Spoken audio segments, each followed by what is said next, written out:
Okay, so I'd like to talk about communication processes now, when to use them and how to use them.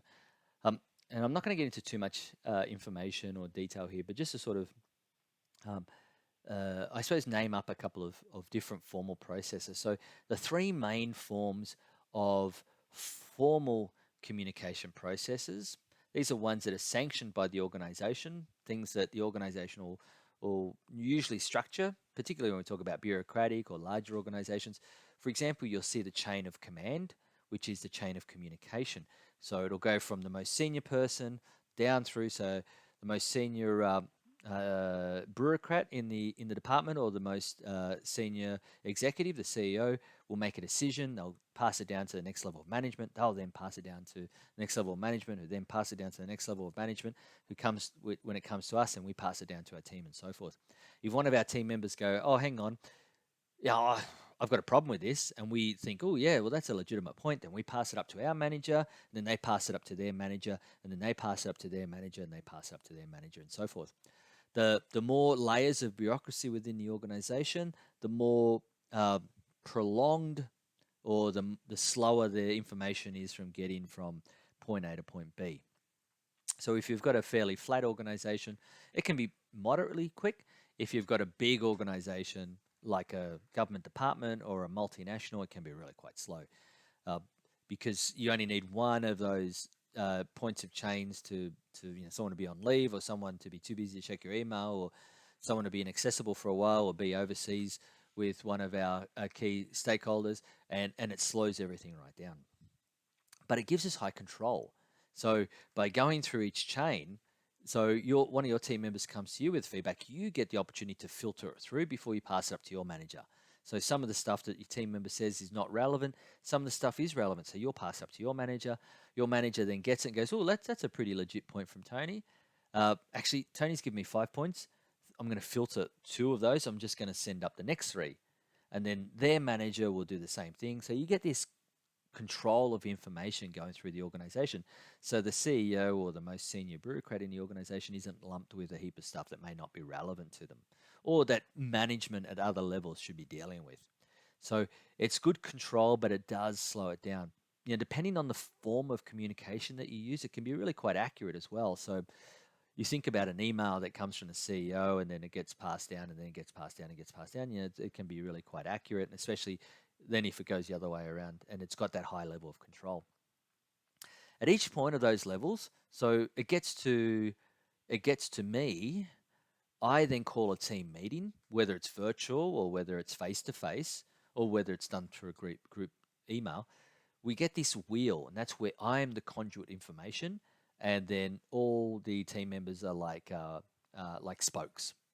So I'm the center, and then all around me are my team, and I share out the information. So all the information comes through me, so I disseminate it to the team through me. Okay, so this has come down from my manager. As of next week, we've got to do this instead of doing it the old way. And then if any of the team members have got any feedback, it comes back through me. So it comes back in through me. I act as a conduit. I filter it, as I said before, and then I push it up. And that's the wheel. Again, it's great control of information.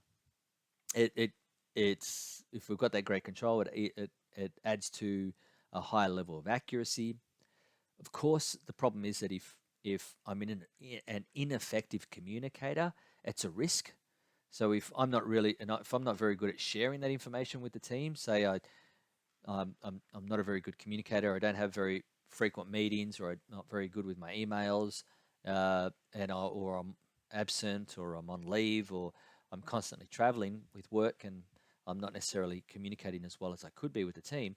That's going to have an impact on the information sharing. Uh, so there are ways that organizations can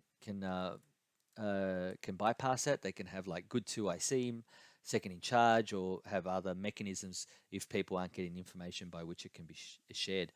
And we talked about things like matrix teams and so forth. So often there can be other sources of information.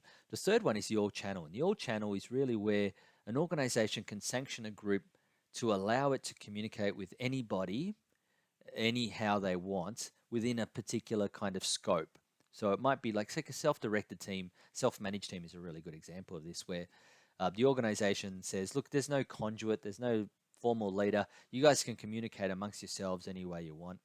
Uh, and you don't necessarily have to go through any one particular person. That's in the formal sense. The all channel is really predominant in informal communication processes. And an example of this is the rumor mill, or the gossip tree, or whatever you want to call it at your workplace. This is where there's no kind of set route in which information must be shared. It's just a matter of who knows who and who people are talking to, and so those connections can be quite random. And of course, we know from that experience that information travels like wildfire through the all channel because there is no reliance on one person, and because it's has multiple forms of communication. Just like our personal social media, information spreads really quickly. There's nothing quicker. There's no other way of getting information to all your family members, and someone posts something on Facebook, and then everybody shares it with everybody else, and it's the quickest way to let your family know about something, in a sense of the rumor mill or the all channel. Organizations from a formal perspective usually have it quite sanctioned, so they'll say only within these parameters, because many organizations aren't too keen about a junior employee going directly up to the CEO's office and knocking on the door, because if you've got 100 employees at the front line, that means that you could have 100 people lined up at the CEO's door complaining about the brand of coffee being supplied in the tea room.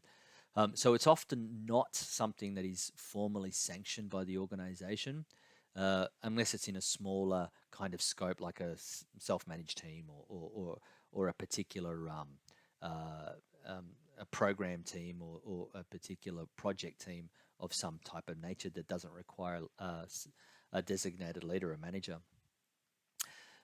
Information can flow in multiple ways. It can go down, like the examples I've just given, down. It can go upwards, but it can also go horizontal from team to team. Uh, and it's good to think about this, um, because there are different things that we should consider when information goes downwards. And examples of that are strategic directions, job instructions, policies and procedures, SOPs, safe operating procedures or standard operating procedures. Feedback about performance usually comes down. That type of information generally has to have formal authority at each level before it gets passed down. So the organization needs to say, "Yep, okay, that's good to circulate to the next level." And in a multinational organization, it's usually each manager within their designated authority.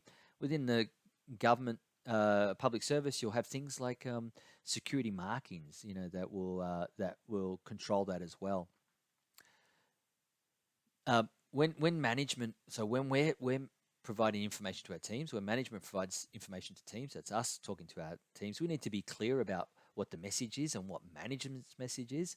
Often, as a manager and a leader, and I'll talk more about this in the leadership units, but we represent the organization. When you take up a management role, you're now a representative of the organization at the executive level, but you're also an advocate for your team.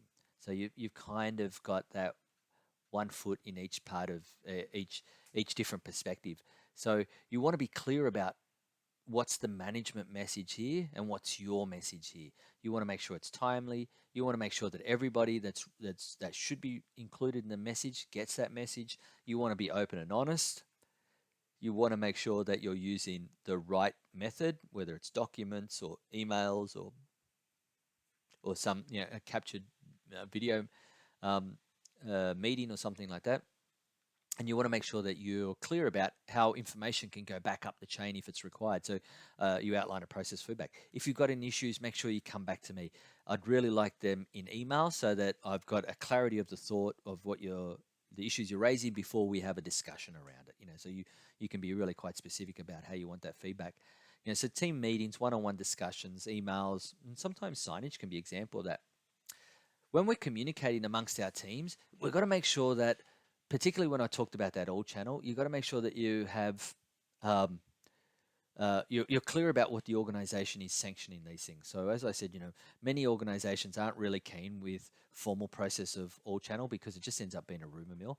So when we're getting our teams to communicate horizontally, that is with other teams, or other components of the organization through things like coordination or cooperation, collaborations, we've got to make sure we're clear as well on what the protocols are. This is how you communicate. These are the people you're allowed to share information with. This is how you're allowed to share information. This is what needs to be recorded and captured. And this is what doesn't. So you're using those networks that are endorsed by the organization, and you're following the standards. Whether it's codes of conduct or style guides or so forth. And again, timeliness, follow through. Especially when we're talking about other teams, making sure that we're following through on commitments, making sure that we're doing the things that we said we would, making sure that we're adapting our style. For example, the language, the technical language that we use when we're working horizontally, other teams might not be familiar with. So we've got to adapt our style to be more inclusive so that we're taking those things into consideration and be mindful and respectful of other people's priorities and responsibilities as well. So always when we're communicating horizontally, always being mindful that the way that we see the world is not necessarily how other people are seeing the world. So just because it's a priority for me doesn't necessarily by default make it a priority for them, and just being mindful of that and taking that into consideration. And again, a number of ways that we can communicate horizontally through team meetings, discussions, emails, online information, and events. The other one that I really want to just make sure I dot my I's and cross my T's on is in terms of communicating upwards. When we communicate with our manager, information up, there's a couple of things that we need to be considerate of. One is making sure that we communicate with our manager in the way that the manager likes to be communicated. So every manager, and if you've worked with enough managers, you'll know that every manager will have different preferences. You'll work with one manager and they will want to be kept in the loop about everything and they want everything in writing. You'll work with another manager who just like, I just need to know the big things, and anything else, I just need you to be able to provide it to me when I require it. So when we're communicating up with our manager, particularly our direct manager, it's about finding out what they like, not communicating to them the way that we like, but saying to them, what do you want me to keep you in the loop about? How do you want that information? How regularly do you want it? What format do you want it? And making sure that you're clear about their expectations and then feeding up information in line with those expectations. And then, regularly touching base. Is that good? Are you getting the right information? Do you feel like you're in the loop? Am I providing you too much detail? Do you want more? Have I provided, in the way that you can work through it as well?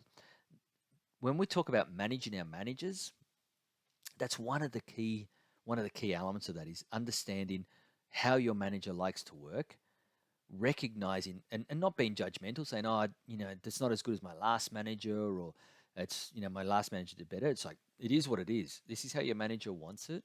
This is how they will best work through that information, and then working with them to provide it to them in that sense. And if you have suggestions or recommendations for improvement, that you make those as recommendations, not that you're doing it as an enforcement of, this is how I want to give you the information, this is how you're going to take it, because that's where we really get conflict with from manager the relationships with managers, is where we're trying to force out the way that we want to give information to other people. So being clear about what their preferences are and then providing it up with that in a way that's consistent with those preferences. And that's usually things such as, being prepared for discussions, having an agenda, whether that's a formal agenda, if that's what they want, or an informal agenda. So you're clear on your notepad, for example, what the purpose of this meeting's about, what I need to go through, what order am I going to go through these things, so that when you're talking to your manager, you're really talking with purpose and clarity about what you're not wasting their time, but you've got a good purpose to this discussion and you've got your points that you want to get clear on. And always lead in with the big picture and then be prepared with the details if they want it. So the idea is that as you progress through the organization, your span of responsibility is broader. So at the moment, you lead a team of X amount of people. When you get promoted to your manager's job, your team will expand even further. So that means your scope of breadth of operation gets far broader. Now, you don't get any more hours with that promotion. You still get the same amount of hours in the day that you got to work. So that means that you have to let go of a bit of detail and become more conceptual to be able to fit in that breadth. So often you're thinking at a bigger, higher level, less detail, but a higher, broader, and greater breadth, but at a higher level. So when I'm providing information to you, I want to come in with the big picture stuff, and I don't want to lose the message in too much detail that is not pitched to where you need it.